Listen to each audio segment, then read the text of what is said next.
नमस्कार साथियों, राज नौकरी चैनल पे आप सभी का स्वागत है आप सभी का ऐसे वीडियो में जो यूट्यूब का सबसे अच्छा वीडियो होने वाला है राजस्थान हिस्ट्री के लिए।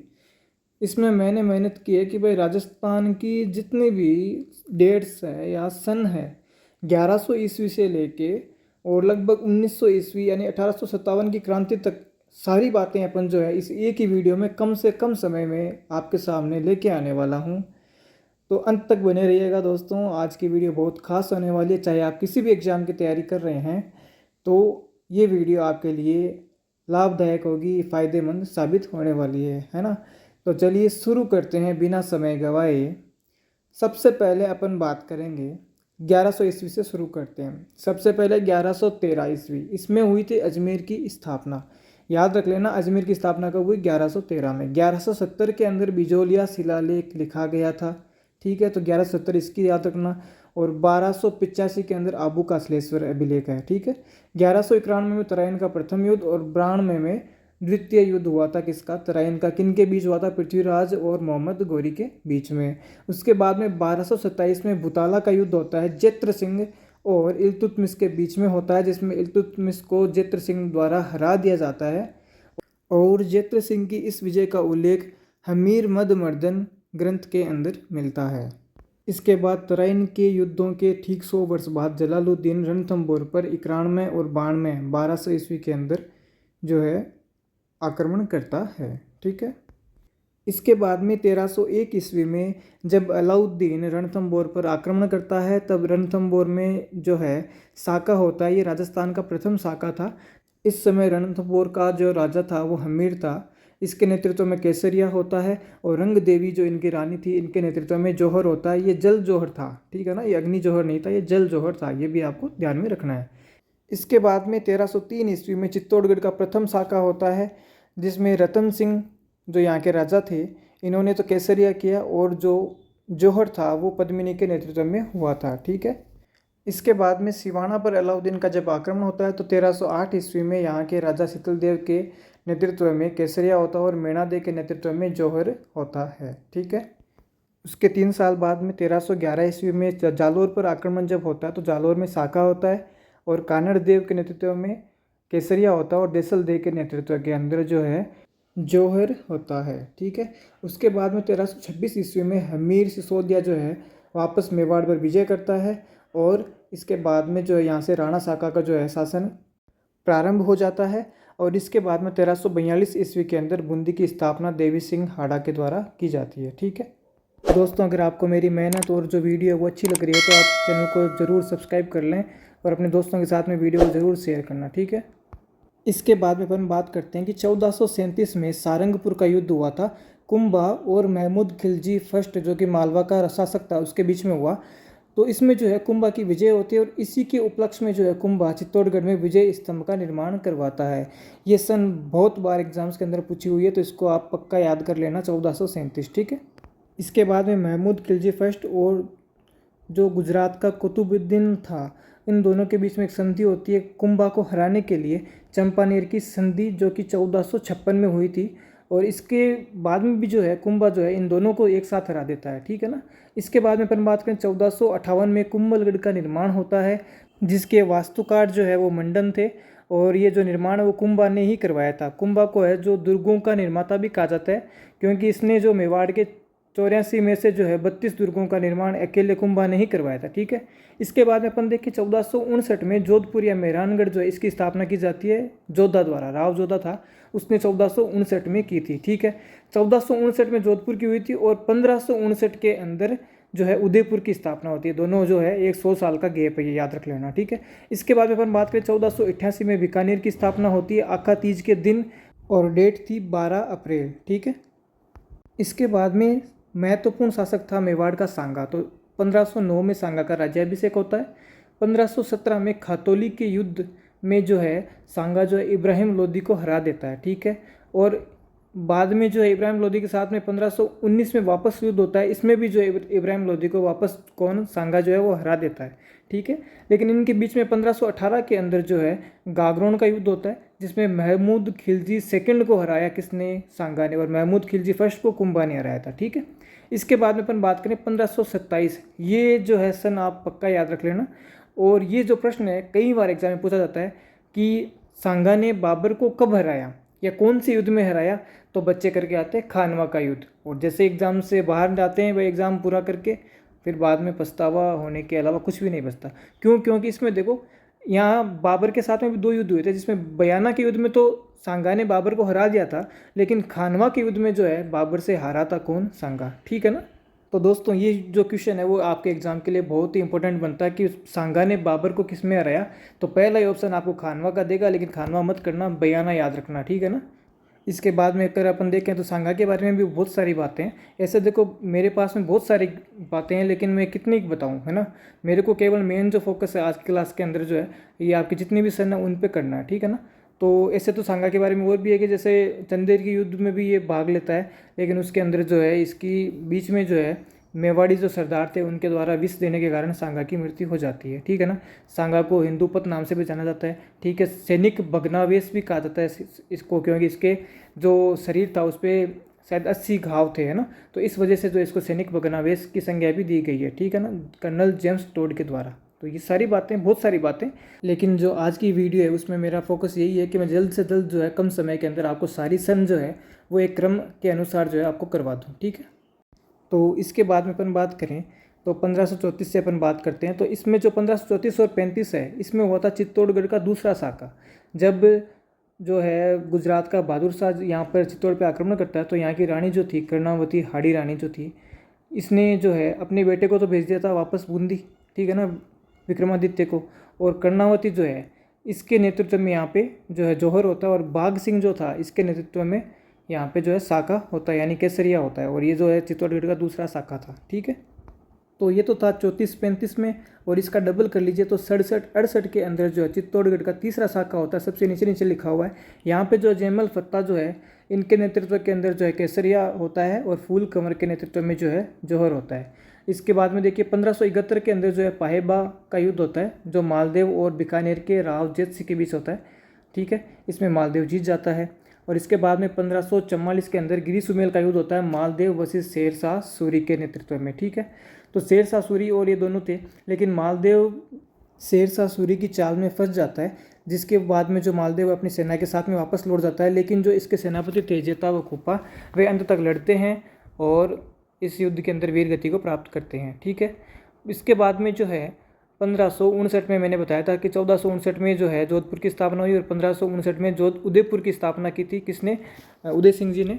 और उदय सागर झील का निर्माण भी करवाया था किसमें? 1559 के अंदर। उसके बाद में 1562 में भारमल जो है अकबर की अधीनता स्वीकार कर लेता है। ये राजपुताना का पहला शासक था। ठीक है। और साथ में जो है अपनी बेटी जो थी हरकाबाई उसका विवाह भी कर देता है। इसके बाद में अपन बात करें तो 1570 के अंदर जो है अकबर का नागौर दरबार लगता है। इसमें जो है राजपूताना के लगभग शासक जो है इसमें जो है इसकी अकबर की अधीनता स्वीकार कर लेते हैं। जैसे कि जैसलमेर से जो है कल्याणमल आता है अपने दोनों पुत्रों के साथ में, राय सिंह और जो पृथ्वीराज उनको दोनों को लेके आता है। आमेर वाले भी थे यहाँ पे। ठीक है। लेकिन जो मेवाड़ का प्रताप और जोधपुर का जो चंद्रसेन था, ये दोनों जो है इसकी अधीनता स्वीकार नहीं करते हैं। प्रताप तो आता ही नहीं है, और चंद्रसेन आता है नागौर दरबार में, लेकिन बिना अधीनता स्वीकार के वापस लौट जाता है। ठीक है। इसके बाद में 1572 के अंदर प्रताप का राज्याभिषेक होता है।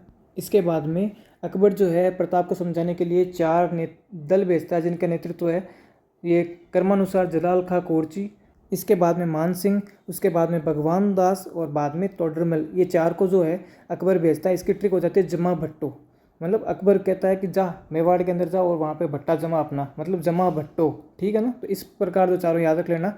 इसमें याद ये रखना है कि 1572 के अंदर जलाल का कोरची आया था, बाकी तीनों के तीनों जो है 1573 के अंदर आए थे। ठीक है। इसके बाद में अपन बात करें तो 1576 के अंदर हल्दी घाटी का युद्ध होता है। 1582 के अंदर जो है दिवेर का युद्ध होता है, जिस दिवेर का युद्ध को जो है मेवाड़ का मैराथन कहा गया, और हल्दी घाटी के युद्ध को मेवाड़ की थर्मोपोली कहा गया। ठीक है ना। दोनों चीज़ें जो है जेम्स टोड ने कही है। 1589 के अंदर मान सिंह आमेर का शासक बनता है। 1597 में प्रताप की मृत्यु होती है बारडोली नामक स्थान पर। ये स्थान भी पूछा जाता है और सन भी पूछी जा सकती है, दोनों याद रखना। ठीक है।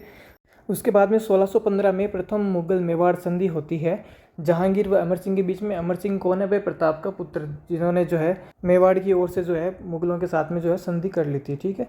इसके बाद में अपन बात करें दिल्ली का शासक जो है 1658 में औरंगजेब बनता है। 1665 में पुरंदर की संधि होती है, जो मुगलों की तरफ से जो है मिर्ज़ा राजा जय सिंह और उधर मराठाओं में जो है शिवाजी के बीच में होती है, जिसमें शिवाजी ने जो है और जो मुगल है इनकी अधीनता स्वीकार कर ली थी, लेकिन बाद में ये वापस अपना पूरा राज्य जीतते हैं। ठीक है, और ये संधि इसलिए हुई थी क्योंकि दोनों तरफ से लड़ने वाले जो थे वो हिंदू ही थे, है ना। तो मरते लास्ट में जो है अगर युद्ध होता तो मरने वाले सारे हिंदू ही होते। ठीक है, इसके बाद में 1667 में मिर्ज़ा राजा जय सिंह की मृत्यु होती है बुरहानपुर नामक स्थान पे। ठीक है, इसके बाद में 1678 में जसवंत सिंह की मृत्यु होती है जोधपुर वाले जमरुद नामक स्थान पे, और इन्हीं की मौत पे जो है औरंगजेब कहता है आज जो है कुफ्र का दरवाज़ा जो है वो ढह गया। ठीक है ना। इसके बाद में अपन बात करें जो 1707 में जाजू का युद्ध होता है औरंगजेब के पुत्र मुअज्जम और आजम के बीच में, जिसमें जो है मुअज्जम की विजय हो जाती है। मुअज्जम का साथ जो है अमर सिंह सेकंड के द्वारा दिया गया था और आजम का साथ जो है सवाई जय सिंह के द्वारा। इसलिए जो है मुअज्जम सवाई जय सिंह पे आक्रमण करता है और जो है जयपुर का जो है नाम बदल के मोमिनाबाद कर देता है। जिसके बाद में जो है अजीत सिंह के पास तो वैसे ही कोई राज्य नहीं था, तो अजीत सिंह और सवाई जय सिंह का जो है राज्य वो है जीत लिया था किसने, मुअज्जम ने। तो इन दोनों ने जो है अमर सिंह जी के पास गए और देबारी समझौता किया कि हमें जो है हमारा राज्य वापस दिलाओ। ठीक है, तो ये देबारी समझौता हुआ था 1708 के अंदर। ठीक है, ये भी आपको ध्यान में रखना है। इसके बाद में अपन बात करें तो 1727 के अंदर जो है जयपुर की स्थापना होती है और इसका वास्तुकार जो था वो था विद्याधर भट्टाचार्य। ठीक है ना, ये जो है सवाई जय सिंह जी करवाते हैं। ठीक है, जयपुर की स्थापना। इसके बाद में 1730 के अंदर जो है खेजड़ली में खड़ाना होता है कि पेड़ पौधों के लिए या वनों के लिए जो मर मिटना उसको खड़ाना बोलते हैं। ठीक है ना, तो खेजड़ली जो गांव है इसमें किसके नेतृत्व में हुआ था, तो अमृता देवी बिश्नोई के नेतृत्व में हुआ था। इसकी 3 बेटियां थी, आभार, ऐसे याद रखना, आभार, आंसू, भागू, रत्नी, ये 3 इसकी बेटियां भी थी। 363 बिश्नोई जो है अपने जो है पेड़ों की रक्षा जो है चिपको आंदोलन चला और इसमें जो है शहीद हो जाते हैं।